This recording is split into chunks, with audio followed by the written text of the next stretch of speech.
Good day, two-wheeled friends. Zack here with RevZilla, and welcome to another episode of Daily Rider, where we learn about motorcycles as we ride. Our guest today is Kawasaki's Z650RS. That's a standard issue mid-size parallel twin with a splash of 70s style and an MSRP of just over $9,000. It's a handsome machine, but sometimes when bikes look too good, they don't work very well. You ever notice that? So I suppose our mission today is to talk about how much style is too much, if there is such a thing, and whether or not Kawasaki's retro recipe gets it just right. I think I'm ready. I'm ready when you are. You ready? Let's go.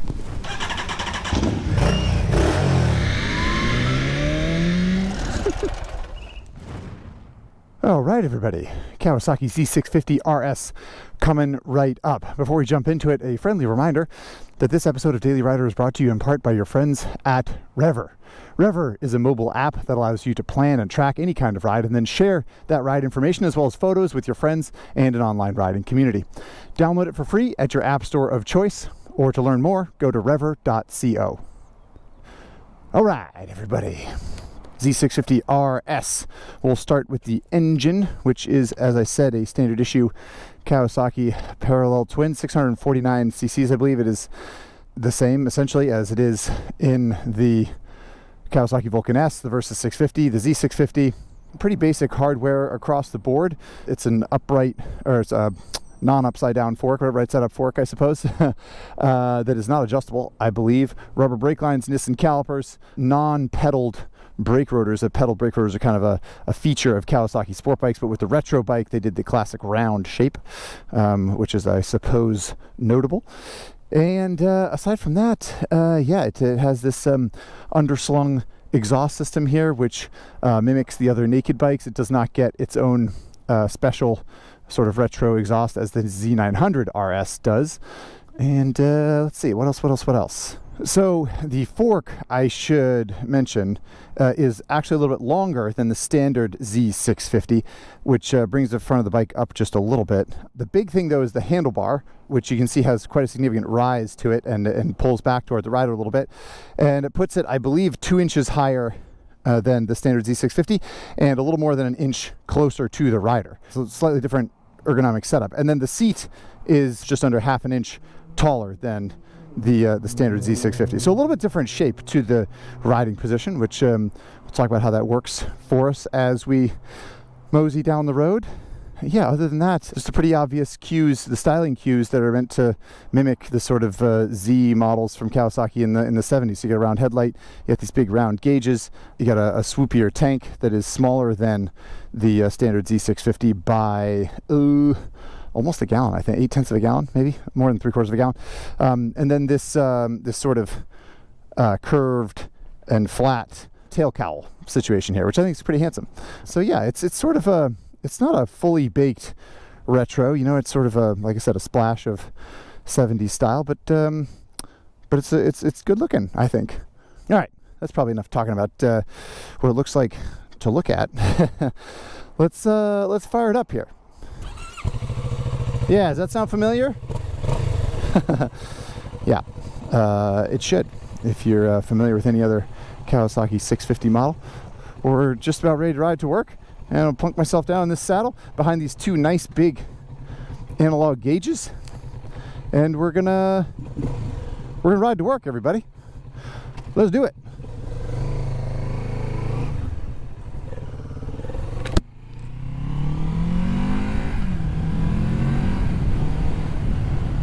Yeah, all right, let's talk about specs like we do here on Daily Rider. Where do we start? Oh, I can start with that gas tank, which is the 3.2 gallon fuel tank, which I believe, like I said, is 0.8 of a gallon less than the 4 gallons that the standard Z650 holds, if my memory is correct. Again, friendly reminder that the specs are all in the description of the YouTube video. And with that 3.2 gallon tank all the way full on the Daily Rider scales, the Z650RS weighed in at 415 pounds, which is a nice respectable weight, I think, for a bike in this category. It is a little bit heavier, about 10 pounds heavier than an MT-07, but still, like I said, yeah, very respectable. And as we pull up to this red light, we'll see if we have time to even stop at this red light. But it's a 31.5-inch seat height, and you can see I got a pretty healthy bend in my leg. At 6'2", it's very easy to flat foot. Despite the seat being a little bit taller than the standard Z650, it's a real approachable, accessible machine for sure. And then last but not least, I suppose, is the price, which is $9,099, I believe, round up to $9,100. As with most of the sort of retro-styled versions of Japanese mid-sized naked bikes, the retro-styled bikes typically demand a bit of a premium. And it does start to encroach on the territory of other motorcycles a little bit. But yeah, we'll talk more about that a little bit later on here once I navigate this ramp situation. Yo boy, very slow trip up the on-ramp today, evidently. Well, you know, it's almost 10:45 in the morning, so it's rush hour in Los Angeles. One of the many rush hours. So the handlebar that I talked about in the parking lot there does in fact make the riding position noticeably more upright, almost all the way upright. It's almost got like an adventure bike kind of feel. Not quite, but it's very relaxed and neutral and quite comfy. Pretty good legroom too, even for a tallish rider, I reckon. Alrighty, out onto the freeway here. And before I forget, I'd like to address the seat, which in some of my research I found that people had complained quite loudly about the seat being too thin and not very comfortable. And maybe that was an expectation based on a retro style bike. As I said, sometimes when style is clearly a factor in the design, I think there's an obvious and understandable suspicion about the functionality or comfort of a machine. But I think the seat's actually pretty good. It's nice and wide, and because of the sort of flat style to it, to give it that kind of 70s look, it means you can slide back and forth a little bit. Because on the freeway, of course, there's no wind protection really. You're just getting hit everywhere from the stomach up with wind blast, and so it's nice to be able to scoot back and lean into the wind a little bit. And in general, I think the biggest complaint that I have about the Z650RS in this scenario is the engine, which is a little bit buzzy. And that's characteristic of the Kawasaki 650 parallel twin. You might even call it a feature. It's a smooth operator. It's a sort of entertaining and I think objectively good engine in many ways, but it is a little bit buzzy at speed when you get up to 5,500, 6,000 RPM. Actually, now I'm at 5,500 RPM, and it feels pretty smooth. Maybe that wasn't fair. 6,000 though, if you get up here, yeah, that's a little bit buzzy. 6,500? Well, it might even be better at 6,500 than it is at 6. What happens if you go like 7 grand is nice and smooth. Okay, so you just gotta absolutely wind it out. That's Zach's advice. Just kidding. All right, stay focused, Zach. What are we supposed to be talking about here? Fuel range, capacity range, mileage. Yeah, okay. My fuel mileage figures were around 40 mpg, which I'm sure you could improve upon if you were cautious or weren't experimenting so much with what the engine feels like at 7,000 RPM. But even still, 3.2 gallons of fuel means you're probably gonna have to get gas at 120, 130 miles, which is, there's no way to slice it other than it's not great fuel range. And maybe you're thinking, duh, Zach, it's a freaking city bike. It's supposed to be stylish. You're supposed to ride to a coffee shop. Who cares how much fuel range it has? Well, I did get a lot of questions on social media about its touring chops. Can you add saddlebags? Can you do this? Can you do that? And I think that speaks to the fact that people want a stylish bike, but they also are attracted to the idea of taking a weekend trip or something like that. And, you know, sucking down a large percentage of the total fuel capacity of the standard Z650 to make this shapely tank, I think is notable. All right, free of the traffic and free to talk about mirrors, finally. And you might notice that the mirrors are quite round on account of reaching for that 70s style round mirrors. And as I've often said about round mirrors, they look handsome. They're not quite the right shape to show everything behind you and to the side. But considering how the engine does put out a bit of a pulse and a buzz at certain RPMs, I think the mirrors are quite good and they're in a good spot. And they look good. So, you know, you can throw shade at form over function all you want, but I think Kawasaki did a pretty good job here. Into the neighborhood, and time to talk about urban manners. and we'll try and get some footless stops in here. I've got high expectations for the Z650 here, if I'm being perfectly honest. I don't see why it wouldn't do well. Okay, well, I fudged up the first one, but it's a nice sort of like low. It feels like it carries its weight pretty low. It doesn't have a whole lot of weight for a full-size motorcycle to begin with.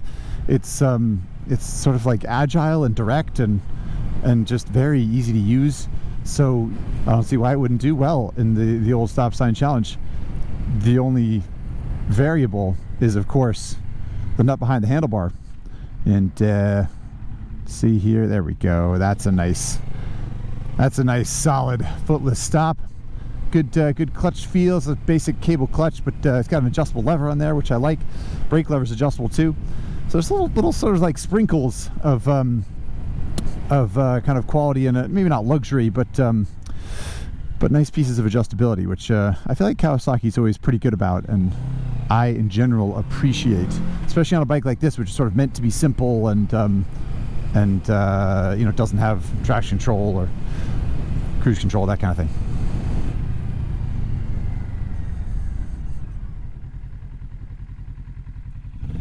I keep tipping to the right. So I left in second that time too. I didn't mean to do that.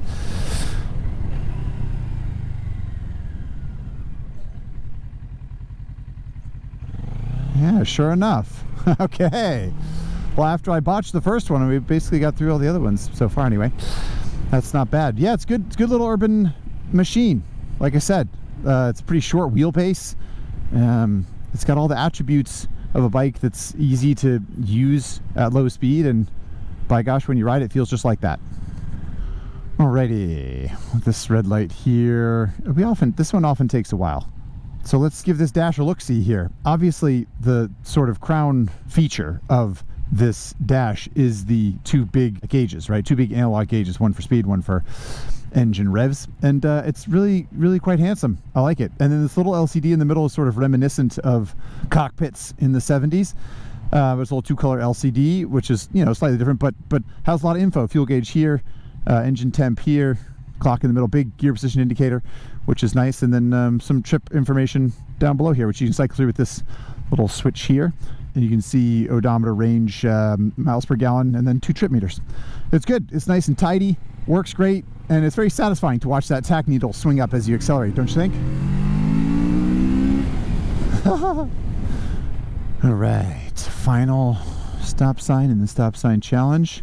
Gonna give myself a little left lean. I screwed it up. I even fell to the right. Easy now, easy, easy.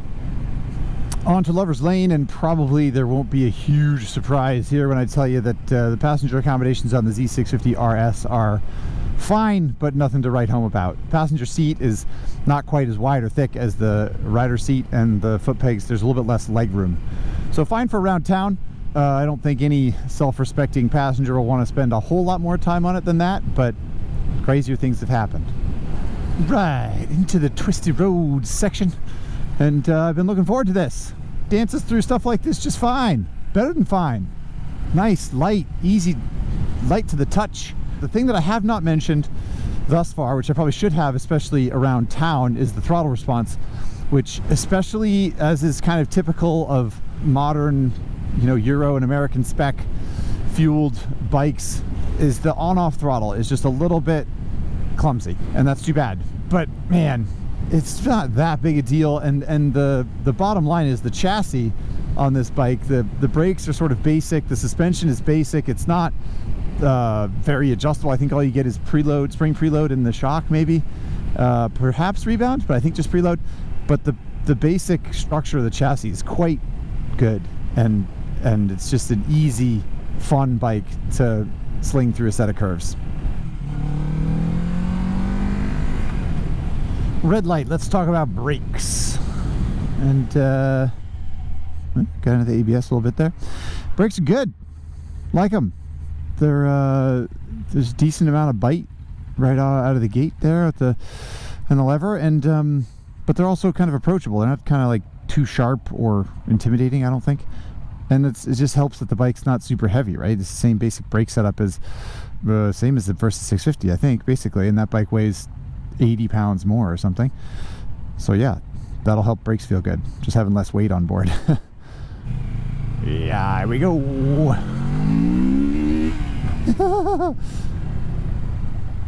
Hey, MT-07 across the way there. Maybe even an FZ-07, a rival Japanese twin.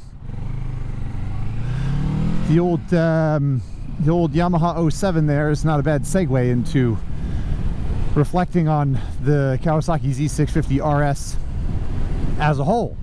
And I guess I feel like it offers an interesting balance of kind of zest and kind of spark and excitement in riding, with a touch of class that some of the other competitors can't quite match. Like the Honda CB series, what is it, CB 650R, something like that. It does look handsome with the 4 pipes coming out and that kind of thing, but it is just kind of tame and mellow and heavy. And then the XSR 700 from Yamaha is a great engine, as everyone has always said, but as a concept, it just feels a little sloppier than the Z650. I don't know, Kawasaki at least has some, I don't know, more direct Z lineage to lean on from the 70s, and it just feels like a little bit, I don't know, a little bit classier, even if the engine isn't quite as good as the Yamaha. So I don't know, I think it kind of fits into an interesting place, and I don't find myself hugely attracted to the Z650 platform, but when I started riding this bike, I was immediately struck at how fun it was and how much I've been enjoying it, and just how pleasant and easy and fun it is. So that says a lot about the design and about the functionality of the bike. And I guess to get back to the thesis question that we had here early on, which was, is there such a thing as too much style? Yeah, absolutely. Does this Kawasaki have too much style? No, it doesn't.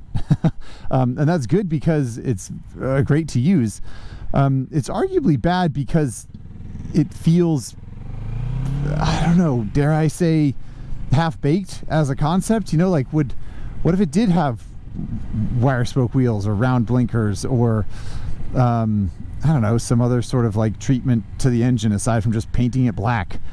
I'm not sure. I think it's pretty hard to level those criticisms at Kawasaki with any real venom, but it's a thought.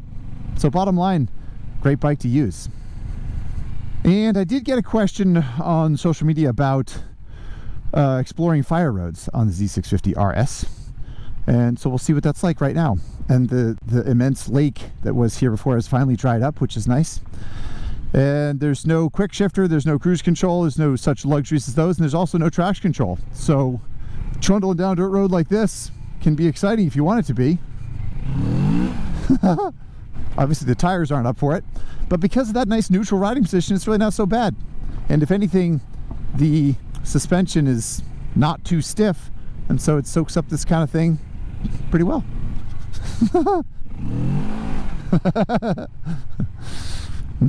That's fun. Pretty good poise there, I would say, from the Z650RS. Yikes, there's a big pallet in the road here. We're just going to take the opportunity to do our best here. I'll put on my 4-ways. It doesn't really need to be here, does it?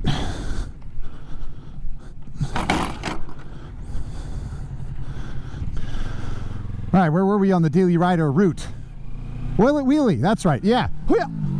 Yeah, it'll wheelie, heck yeah. Wheelie for days. Great wheelie bike. All right, and for an old bike, can you back it in? Yeah, kind of. That was actually a good one. It's got a slipper clutch, and you can transfer the weight forward pretty well. It's, like I said, short wheelbase and pretty agile. So yeah, when you drop down some gears and let the clutch out, it'll get a little sway in the back end, which is pretty fun.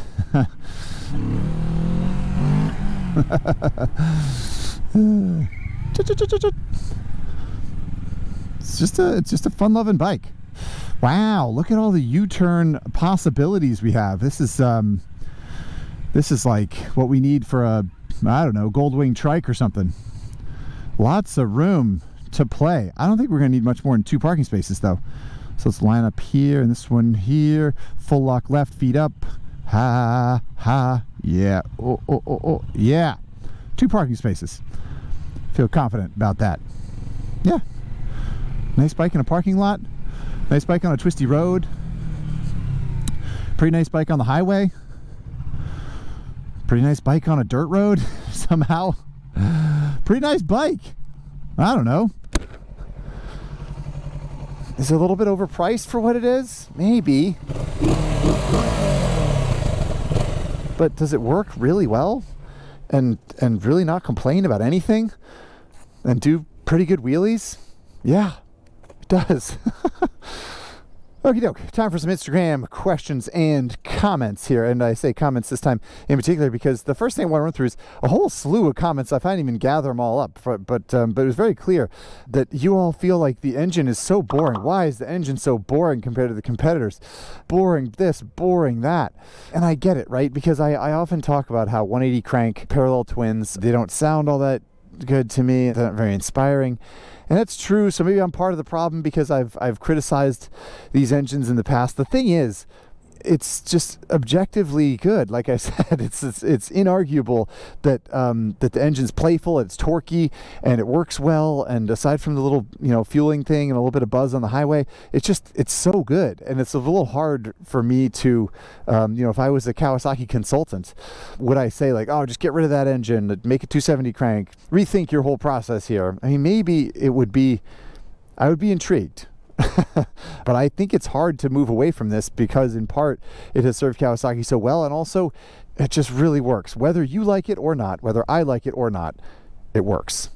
Okay, next question is from 2 Wheels Plus, who asks, which parts of this would you use for a, quote, build your own modern classic, and which would you get from, say, Yamaha XSR 700, a Triumph Trident, a Royal Enfield INT 650, Ducati Scrambler, maybe Triumph Scrambler, Ducati Scrambler. So point is, if you were going to take showroom parts and like put everything on, what would you use from this bike, if anything? And that's a good question. I like the paint scheme. The green looks especially good, but even this gray or moon dust or whatever it is, and sort of powder blue, and then the blue rim stripes, I do like that. If I'm talking other bikes, I would take the engine from the Royal Enfield INT probably.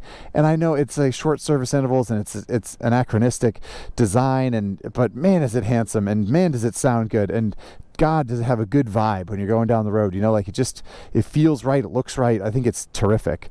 It's not as rowdy as an XSR 700, Yamaha 700 as we talked about, but boy, is it a good-looking engine, and does it work well. And what else? I don't know. I mean, I suppose I might take this chassis. So I think the chassis is better than, the Trident chassis is pretty darn good. Yeah, so that's a tough call. And Trident brakes are good. This dash is good. This dash is way better than the Trident dash. I like it better than Ducati Scrambler dash as well. So maybe I'd take the dash from it, the engine from the Royal Enfield, maybe the chassis from the Triumph Trident, and the engine from the Ducati Scrambler is pretty good too. That's a bit of a tough one. Anyway, hopefully that little ramble helps you a little bit. Good question though. I like that. I like that brain teaser. That was fun. Next question is from Destination Yonder, who says, in Italy, it costs 35% less than a Z900 RS. Is it 35% less bike? This is a good question. I like the phrasing here, and I got a lot of questions about the Z900, and people say, oh, everybody loves the Z900. Is this bike even as good? Or like, you just pay a little bit more and get the Z900? And the Z900 is more refined and better looking, in my opinion. And yes, it has more power. And Kawasaki just tried harder on that bike, I think, is the bottom line, because it's a little bit more premium. I don't know if you can really blame the company for that. And is this bike 35% less than a Z900 RS? I mean, the whole percentage judgment call thing is tough, right? Did I get here 35% slower than I would have on a Z900? No, of course not. So if you're looking at transportation objectives, then no, it's not 35% less. From a style and a performance and a feeling, is it 35% less? Yeah, I think so. It might be more than that. So you know, it's a tough, how much practicality you want to sprinkle into your recipe, and how much kind of like feel and kickstand presence you feel like is important to you. Good question though, thank you. Last question is from Richard Watkins, 28, who says, as they are mostly green, that's Kawasaki's, I think, what salad would it be? Well, what salad is this Z650RS here, huh? Maybe it's a good iceberg wedge. I like a nice iceberg wedge. There's not like a whole lot of substance or nutritional value in a wedge. It's mostly in the dressing, right? That's where you get all your calories in a wedge. But it's a classy salad and very, very tasty, you know? It's usually got little bacon bits on there, is that right? They're not bacon bits? Something like that. The point is, I think that it's easy to look at a Z650RS and think, oh, there's nothing to that really. It's just a wedge of iceberg. But with the dressing and with the stuff they sprinkled on top of it, I think it's much more attractive to look at, and much more, you're more likely to order it. And then when you do dive in, I think you might be reminded, or maybe you'll feel the same way I do about an iceberg wedge, which is that, man, it's tasty. I just forgot how much I like it. I don't know if that really helps, but thank you for that question. It was a lot of fun. As usual, everyone, for chiming in on the social media. I really appreciate it. So yeah, stick around with me. We'll put this sucker on the Daily Rider leaderboard. All right. Okay, everybody, welcome inside here, RevZilla West. We're at the Daily Rider leaderboard with the Kawasaki Z650RS, and it won't be a huge surprise where this is going to land, right? And we're talking about the top end of the board here, and there's some interesting conversations to have. Not least of which, Ducati Street Fighter V2, which I really liked and had a lot of fun riding around on. I think it's pretty clear that the Z650RS is just a little more approachable, a little bit easier and cheaper, and all the sort of things that that I often look to, the parameters that I reference when I try to make a recommendation here for the Daily Rider leaderboard. Honda CB500X. Now that's a bike that's very versatile and very easy and very affordable, and kind of all the things the Z650RS is, but more, except fun. And I think that's a factor that we gotta take into consideration, right? The Z650RS is not gonna get a smiley face, not gonna get a giggle thumbs up as the Ninja 400 SV650 did. It's not quite there for me, but it is a zesty tamale, I think. And I think it does better than the CB500X. So Suzuki SV650. It's a dead heat, right? Two mid-sized twins, similarly spec'd kind of suspension and features and price, and it's all kind of right in there. And it's a really tough call, but that's what I signed up for here, you know, hosting Daily Rider. These are the tough decisions that have to be made in the world. And to my eye, to my buttocks, to my wheelie bone, no, not quite. The Z650 is not quite as good as an SV. I think the SV is a shade cheaper, if memory serves, and it also, I just like the engine better. I think the chassis is so good. I appreciate the lineage of the SV650, and I think it might even look better. I mean, the Z650 is great looking bike, but the SV just has a nice clean look that reaches back a couple decades now. I don't know. Plus, giggle score, you know. So that's a real close one. That's very, very close. That's a great bike, that Z650RS, but I'm giving the nod to the SV overall. And I suppose we could take a quick look at this. Where's the MT-07? There it is. It's got a smiley face as well. Way back in 2020 or 2021 that we did this bike, of course, because this board encompasses both of those years. That's the highest naked bike, is it? Yeah, everything else above an MT-07 is an ADV. The point is, very, very good bikes, those mid-sized twins, and there's hardly a bad one in the bunch. And that Z650RS is right up there with the best of them, if you ask me. All right, everybody, thanks for hanging out. I hope you enjoyed this. Hope you had fun. Hope you learned something. And I very much hope to see you next time on Daily Rider. See ya.